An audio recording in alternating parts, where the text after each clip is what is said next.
Hello students, welcome back. आज हम discuss करने वाले हैं इलेक्ट्रिक डायपोल और इलेक्ट्रिक डायपोल मूवमेंट के बारे में, यानी कि विद्युत द्विध्रुव और विद्युत द्विध्रुव आघूर्ण के बारे में हमें डिस्कशन करना है। तो पहले द्विध्रुव आघूर्ण पढ़ने से पहले हम बात कर लें कि आखिरकार ये द्विध्रुव होता क्या चीज़ है, इसके बारे में बात कर लें। तो जैसा कि नाम से साफ साफ जाहिर हो रहा है कि द्विध्रुव यानी कि इसके पास दो ध्रुव होंगे, पोल दो होंगे, टू टाइप्स के पोल यहाँ पर जनरेट होंगे। तो द्विध्रुव, और वो भी विद्युत द्विध्रुव, यानी कि इलेक्ट्रिकल डायपोल, इलेक्ट्रिकल पोल होंगे दो डिफरेंट। तो जो डायपोल है वो एक ऐसा सिस्टम है जिसमें दो इक्वल और अपोजिट चार्ज, दो इक्वल और अपोजिट चार्ज होते हैं।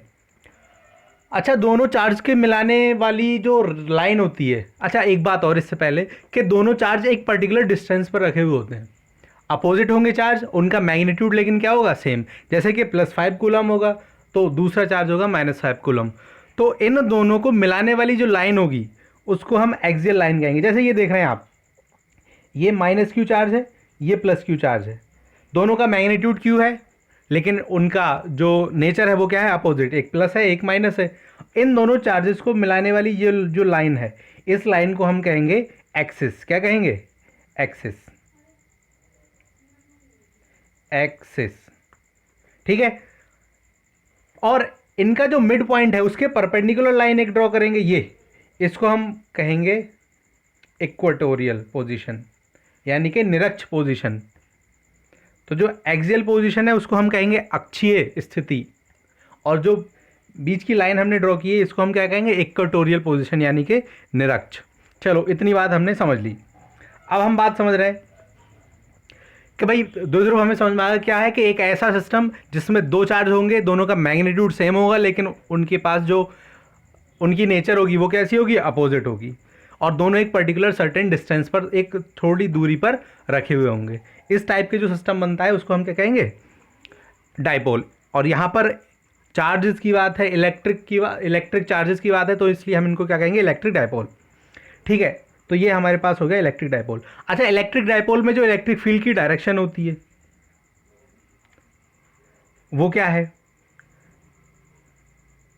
तो यहाँ पर एक्चुअल में ऐसा लगता होगा आपको कि यहाँ पर -q चार्ज है, चलो इसकी वजह से फील्ड इधर को होना चाहिए, और ये +q चार्ज है, इसकी वजह से फील्ड इधर को होना चाहिए। दोनों फील्ड की डायरेक्शन अपोजिट है, तो भैया दोनों की जो इलेक्ट्रिक फील्ड है वो नेट इस सिस्टम पर क्या होना चाहिए, 0। लेकिन एक्चुअल में जब हम देखेंगे किसी पर्टिकुलर सर्टेन पॉइंट पर, सपोज दैट हमने इस सिस्टम से इस x दूरी पर एक पॉइंट मान लिया P, इस P पॉइंट पर हम इस डायपोल की वजह से इलेक्ट्रिक फील्ड देखना चाह रहे हैं। तो देखो यहाँ पर इस +q चार्ज की वजह से इतनी डिस्टेंस है यहाँ पर, तो इसकी वजह से ये फील्ड होगी जो भी होगी, के क्यू अपॉन ये डिस्टेंस होगी x स्क्वायर।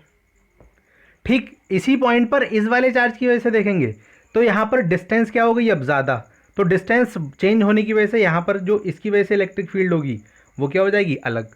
तो ये बात हम समझ सकते हैं कि यहाँ पर सर्टेन पॉइंट पर ज़रूरी नहीं कि फील्ड हमेशा यहाँ इलेक्ट्रिक डायपोल के केस में 0 हो। अगर ऐसा पॉइंट है हमारे पास जहाँ पर दोनों के बीच की डिस्टेंस सेम है, जैसा कि हमारे पास एक ही पॉइंट ऐसा मिलता है, वो है ये मिड पॉइंट, जो इनके दोनों चार्जेस के बीच का मिड पॉइंट है, वहाँ पर इलेक्ट्रिक फील्ड 0 होगी। क्यों? क्योंकि दोनों का मैग्नीट्यूड भी इधर सेम है और उनके बीच की डिस्टेंस भी क्या हो जाएगी, सेम। क्योंकि ये अगर 2a डिस्टेंस हमने ली है तो इसका हाफ ये हमारे पास हो जाएगा a। तो यहाँ से अगर हम फील्ड देखें इसकी वजह से, तब भी वो यही मिलेगी हमें, के क्यू अपॉन a स्क्वायर। ठीक है, इसकी डायरेक्शन हो जाएगी हमारे लिए एक तरफ ये, और इस वाले की वजह से जो मिलेगी वो भी सेम मिलेगी, E=KQ/R²। और दोनों की डायरेक्शन एक दूसरे के अपोजिट होगी, तो इसलिए भाई इन दोनों की इलेक्ट्रिक फील्ड इस पर्टिकुलर पॉइंट पर, इस मिड पॉइंट पर कैंसिल आउट हो जाएगी। ठीक है, चलो ये तो एक बात थी। अब हम पहले डायपोल को और थोड़ा एलेबोरेट कर ले रहे हैं। जैसा कि हमने इतना ज़्यादा जानकारी ले ली कि डायपोल क्या है, एक सिस्टम है चार्जेस का जिसमें दो इक्वल और अपोजिट चार्ज होंगे, ठीक है, और सर्टेन डिस्टेंस पर रखे हुए होंगे। ठीक है। इन दोनों को मिलाने वाली जो लाइन होगी, जो रेखा होगी, उसको हम क्या कहेंगे, एक्सियल लाइन या एक्सिस कहेंगे। और उन दोनों के बीच मिड पॉइंट पर हम एक परपेंडिकुलर लाइन ड्रॉ करते हैं, जैसे कि हमने यहाँ पर ड्रॉ की ये, इसको हम कहेंगे इक्वेटोरियल लाइन यानी कि निरक्ष पोजीशन। नेक्स्ट हम बात कर रहे हैं इलेक्ट्रिक डाइपोल मूवमेंट, इसको रिप्रेजेंट करते हैं P से, और ये एक वेक्टर क्वांटिटी है, ठीक है। तो इलेक्ट्रिक डाइपोल मूवमेंट हमें समझना है क्या होता है, इसके बारे में हम डिस्कशन करना चाह रहे हैं। तो बहुत सिंपल सा है कि किसी भी डाइपोल के एक चार्ज का मैग्नीट्यूड, जैसे हमने जाना कि डाइपोल में दो चार्ज होंगे, दोनों का मैग्नीट्यूड सेम होगा और उनके नेचर जो होगी वो अपोजिट होगी। तो हम किसी एक चार्ज के मैग्नीट्यूड को लेंगे और उन चार्जेस के बीच की डिस्टेंस के मल्टीप्लिकेशन को ही हम क्या कहते हैं, इलेक्ट्रिक डाइपोल मूवमेंट। तो बहुत सिंपल सी चीज़ है, जैसे कि हमने यहाँ पर कंसीडर किया था अभी कुछ देर पहले कि भाई दो चार्ज सिस्टम है, एक प्लस क्यू और एक माइनस क्यू, दोनों के बीच की डिस्टेंस हमने ले ली थी 2a। तो अगर हम इसको इनका डाइपोल मूवमेंट कैलकुलेट करें, इलेक्ट्रिक डाइपोल मूवमेंट, तो ये हमारे पास क्या बन जाएगा, हमने बताया कि डाइपोल मूवमेंट क्या होता है, इलेक्ट्रिक डाइपोल मूवमेंट, चार्ज का मैग्नीट्यूड, किसी एक चार्ज का मैग्नीट्यूड ले लें हम, तो मैग्नीट्यूड हमारे पास q है और उनके बीच की डिस्टेंस, और डिस्टेंस यहाँ पर कितनी है 2a। तो यहाँ पर हमें इलेक्ट्रिक डाइपोल मूवमेंट मिल जाएगा P equals to q into 2a, ठीक है। ये हमारे पास मिल जाएगा इलेक्ट्रिक डाइपोल मूवमेंट। और हमने बताया कि इलेक्ट्रिक डाइपोल मूवमेंट क्या है कि भाई एक वेक्टर क्वांटिटी है, और इसकी जो यूनिट होती है वो हम साफ साफ कैलकुलेट कर सकते हैं कि डाइपोल होता है P equals to q into 2a, यानी कि डिस्टेंस बिटवीन दैम। तो यहाँ पर q कूलम हो गया और ये मीटर है, तो ये हमारे पास इलेक्ट्रिक डाइपोल की यूनिट भी मिल गई, कूलम मीटर। अब बात आती है इलेक्ट्रिक डाइपोल मूवमेंट की डायरेक्शन की बात हम करते हैं। तो इलेक्ट्रिक डाइपोल मूवमेंट की डायरेक्शन माइनस से पॉजिटिव की तरफ होती है, माइनस चार्ज से पॉजिटिव की तरफ होती है इलेक्ट्रिक डाइपोल की डायरेक्शन। तो हम जैसे हमने कोई भी पर्टिकुलर सिस्टम ले लिया डाइपोल, इलेक्ट्रिक डाइपोल, जैसे ये हमने ये ले लिया प्लस क्यू माइनस क्यू, ये दो चार्ज हैं, इन दोनों का सिस्टम है, इन दोनों के बीच की डिस्टेंस 2 है। तो इसकी अगर हम पर्टिकुलर डायरेक्शन देखना चाहें तो डायरेक्शन इसकी क्या होगी, नेगेटिव से पॉजिटिव की ओर। किधर होगी, नेगेटिव से पॉजिटिव की ओर। तो हम यहाँ पर देखें ये नेगेटिव चार्ज है, तो इधर से इसकी डायरेक्शन पॉजिटिव की तरफ, ये डायरेक्शन हमें मिलेगी इलेक्ट्रिक डाइपोल की इस सिस्टम में। कुछ एडिशनल बात करना चाह रहे हैं हम यहाँ पर, वो बात क्या है, तो भाई जैसा कि हम जान रहे हैं कि अगर हम इलेक्ट्रिक डाइपोल पे टोटल चार्ज कंसीडर करें, जैसे ये हमारे पास इलेक्ट्रिक डाइपोल ले लिया जो हमने पहले कंसीडर किया था, ये इस पर अगर हम टोटल चार्ज कंसीडर करना चाह रहे हैं तो टोटल चार्ज क्या होता है किसी पर, जैसे हम पहले लेक्चर में जब हमने चार्ज के बारे में पढ़ा था, तो चार्ज टोटल चार्ज कैसे कैलकुलेट करते हैं, हम उसको साइन के साथ ऐड कर लेते हैं। तो इस सिस्टम पे हमारे पास टोटल चार्ज कितना हो जाएगा, ये साइन, ये कितना चार्ज है माइनस क्यू, और ये कितना चार्ज है प्लस क्यू। तो नेट चार्ज कितना हो जाएगा, ये minus Q plus Q cancel out हो जाएंगे, तो नेट चार्ज 0। तो यहाँ से हमें साफ साफ दिख रहा है कि किसी भी डाइपोल पर जो नेट चार्ज होता है उसके सिस्टम पर, वो क्या होता है 0। नेट चार्ज क्या होता है 0। लेकिन नेट चार्ज 0 होने के बावजूद इसका इलेक्ट्रिक फील्ड 0 नहीं होता, जो हम बात अभी डिस्कस कर चुके कि इलेक्ट्रिक फील्ड सिर्फ एक ही पॉइंट पर 0 हो सकता है, वो है मिड पॉइंट, क्योंकि उनके बीच की जो डिस्टेंस है वो इक्वल रहेगी। और इसके अलावा हम किसी भी पॉइंट पर बात कर लें तो उनकी डिस्टेंस डिफरेंट होगी, जिसकी वजह से नेट इलेक्ट्रिक फील्ड 0 नहीं होगा।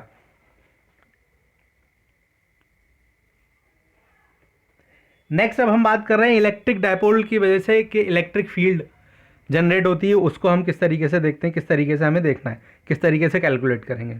तो हम मान ले रहे हैं एक डाइपोल सिस्टम हमने मान लिया, कंसीडर कर लिया है। देखो भैया कंसीडर कराया नहीं कराया है, ये देखो ये एक चार्ज है प्लस क्यू, ये माइनस क्यू, दोनों का मैग्नीट्यूड सेम है क्यू, और एक अपोजिट नेचर है प्लस और एक माइनस। तो दोनों की भैया हमने एक डाइपोल कंसीडर किया और इनके बीच की डिस्टेंस हमने क्या मान ली 2a। तो ये मिड पॉइंट है, ये ओ हमने क्या माना है मिड पॉइंट, तो इसकी इतनी डिस्टेंस क्या हो जाएगी a हो जाएगी, और ये वाली डिस्टेंस भी क्या हो जाएगी a हो जाएगी। ठीक है, चलो इतनी बात हमें समझ में आ गई। अब हम इस डाइपोल सिस्टम से कुछ दूरी पर एक पॉइंट मान ले रहे हैं P। इस पॉइंट पर हमें इलेक्ट्रिक फील्ड कंसीडर करना है। तो इस पॉइंट पर जब इलेक्ट्रिक फील्ड कंसीडर करेंगे तो भाई देखो इस पॉइंट पर इलेक्ट्रिक फील्ड किसी वजह से आएगी, भाई इस पी पॉइंट पर इलेक्ट्रिक फील्ड इस चार्ज की वजह से लगेगी, प्लस क्यू चार्ज की वजह से। हम मान लेते हैं कि यहाँ पर जो टेस्ट चार्ज रखा है हमने क्यू पॉजिटिव नेचर का है, तो इसकी वजह से इलेक्ट्रिक फील्ड किधर को लगेगी, क्योंकि सेम चार्ज हो गया ना, तो सेम चार्ज की वजह से इसकी इलेक्ट्रिक फील्ड इधर को लगेगी। देखो हमने देखा है यहाँ पर कि जो प्लस क्यू की वजह से जो इलेक्ट्रिक फील्ड लग रही है वो बाहर की तरफ लग रही है, ठीक है।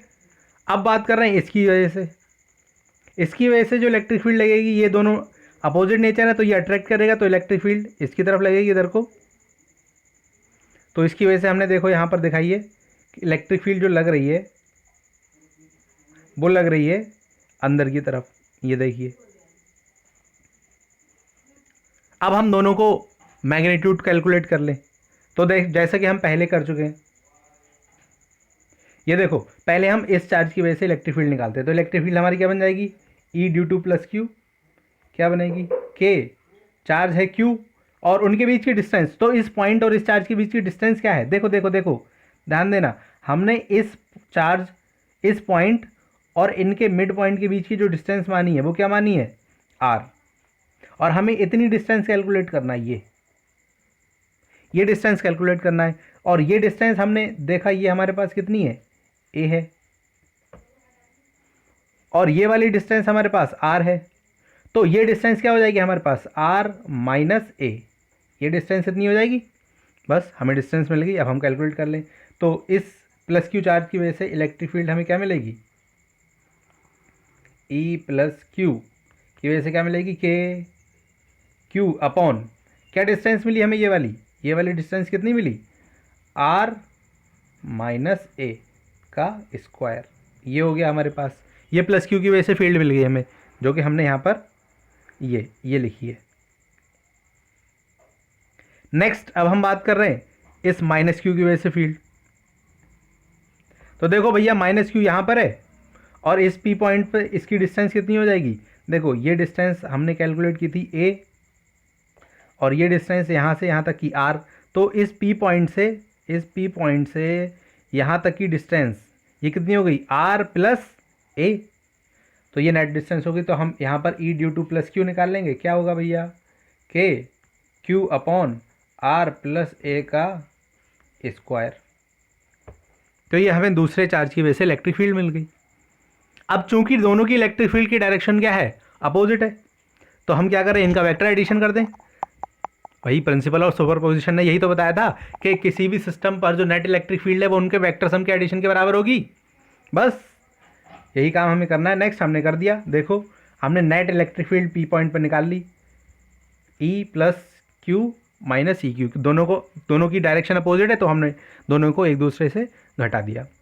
तो इसके बाद जो हमें डायरेक्ट वैल्यू मिलेगी वो ये मिलेगी 2k P R upon R square minus A square का होल स्क्वायर।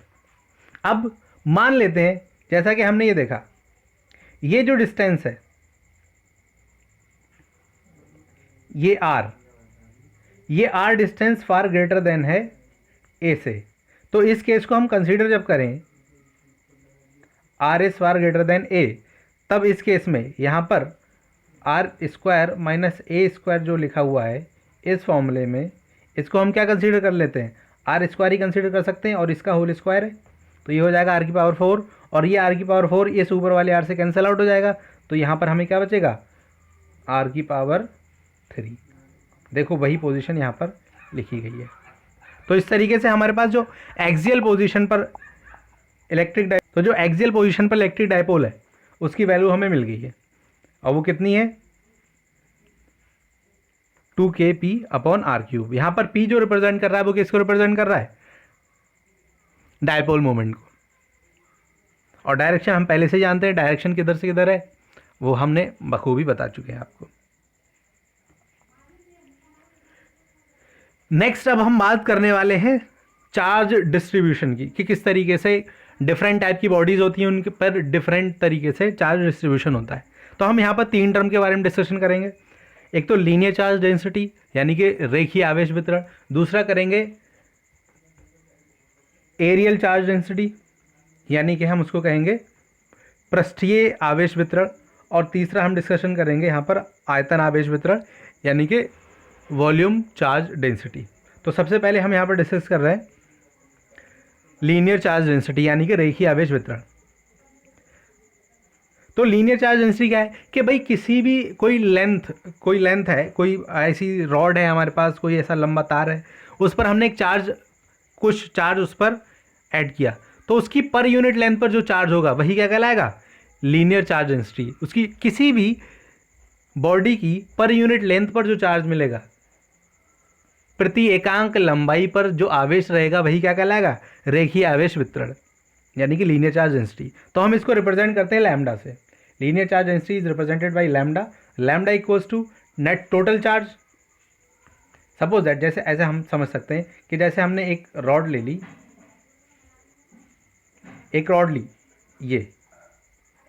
ये रॉड ली, इसकी लेंथ हम मान ले रहे हैं 5 मीटर है, और हमने इस पर टोटल 25 कूलम चार्ज डिस्ट्रीब्यूट कर दिया।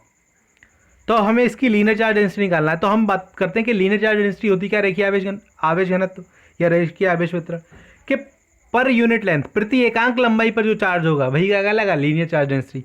तो हमने 5 मीटर पर कितना चार्ज है, 5 मीटर पर टोटल चार्ज कितना है भाई, 25 कूलम। तो 1 मीटर पर कितना हो जाएगा, 25/5 यानी कि 5।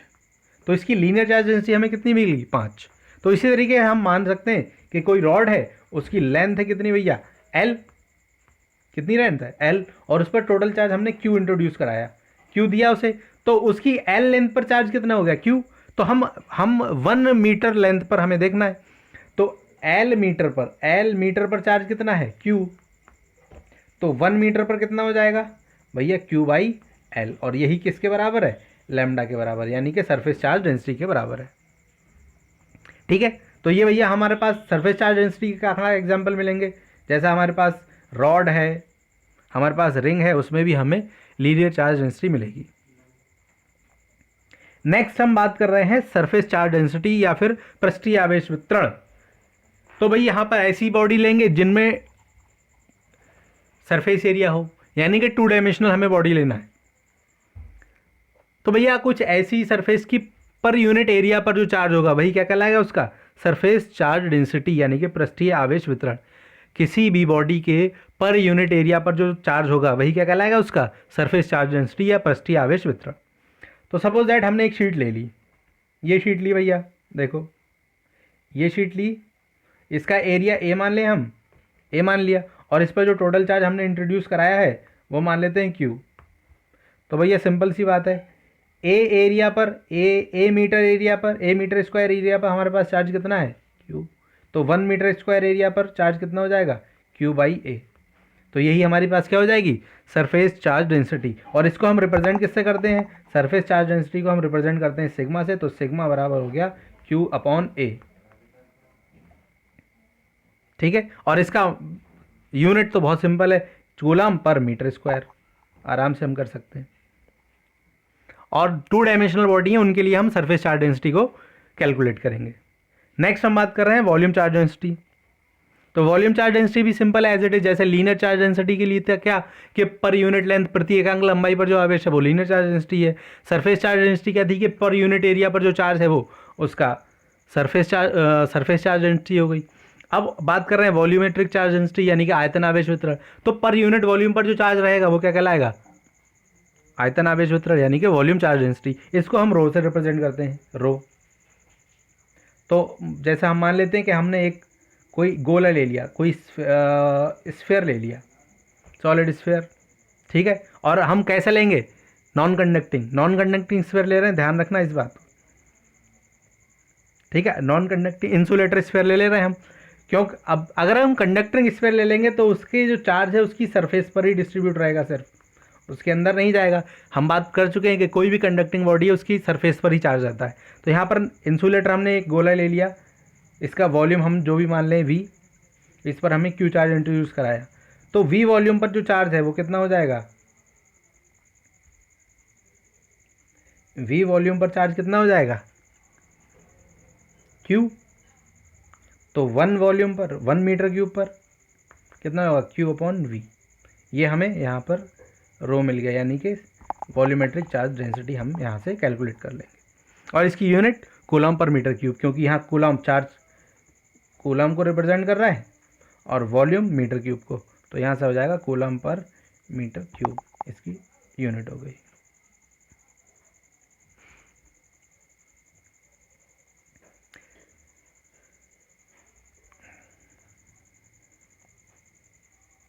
नेक्स्ट लेक्चर में हम बात करेंगे गॉसेस थ्योरम की।